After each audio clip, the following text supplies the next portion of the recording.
بسم اللہ الرحمن الرحیم۔ السلام علیکم ورحمۃ اللہ وبرکاتہ۔ ناظرین، جیسا کہ آپ جانتے ہیں کہ ہم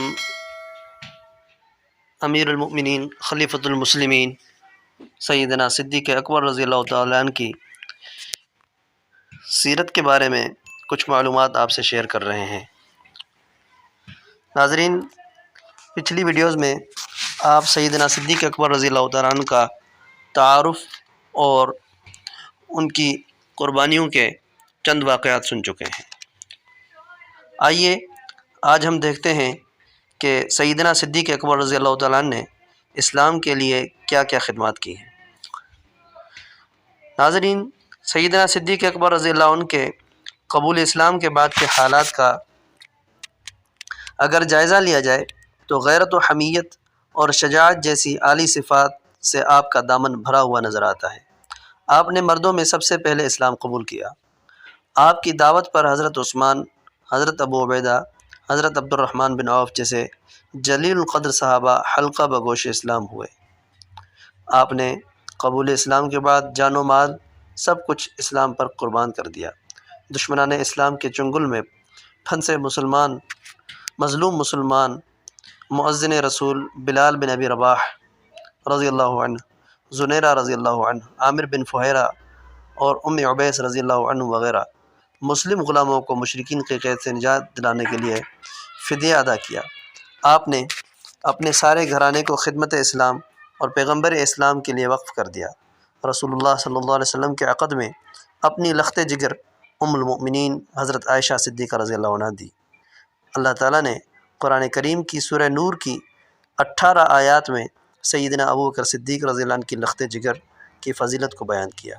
سفر ہجرت میں آپ نے دل جمعی کے ساتھ آپ صلی اللہ علیہ وسلم کی خدمت کی۔ جب بھی آپ صلی اللہ علیہ وسلم نے اشاعت اسلام کی خاطر مسلمانوں سے صدقہ دینے کی التجا کی تو آپ نے سب سے زیادہ مال پیش کیا۔ جب کفار مکہ کی جانب سے نبی اکرم صلی اللہ علیہ وسلم اور آپ صلی اللہ علیہ وسلم کے ساتھیوں کو ظلم و ستم کا مسلسل نشانہ بنایا جانے لگا تو اللہ تعالیٰ کی جانب سے مدینہ کی طرف ہجرت کا حکم ہوا۔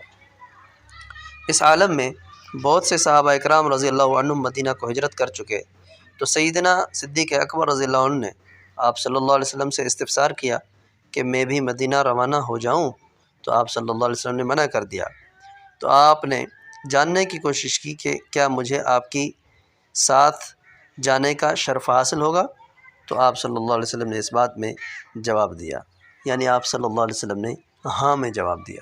جب خالق ارض و سما نے آپ صلی اللہ علیہ وسلم کو ہجرت کا حکم دیا تو ایک جانب آپ صلی اللہ علیہ وسلم نے ہجرت کا ارادہ باندھا تو دوسری جانب کفار مکہ دار الندوہ میں جمع ہو کر آپ صلی اللہ علیہ وسلم کو نعوذ باللہ شہید کرنے کا منصوبہ بنانے لگے۔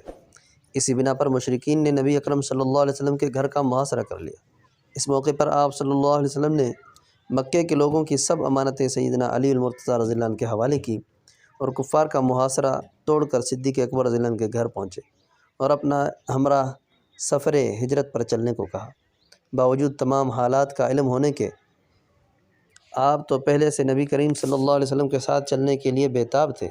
ایسے موقع پر جب کسی کام کے کرنے پر موت سامنے نظر آ رہی ہو تو وہ کام کر گزرنا محض فطری شجاعت و بہادری اور تائید خدائی کے بغیر ممکن نہیں ہوتا۔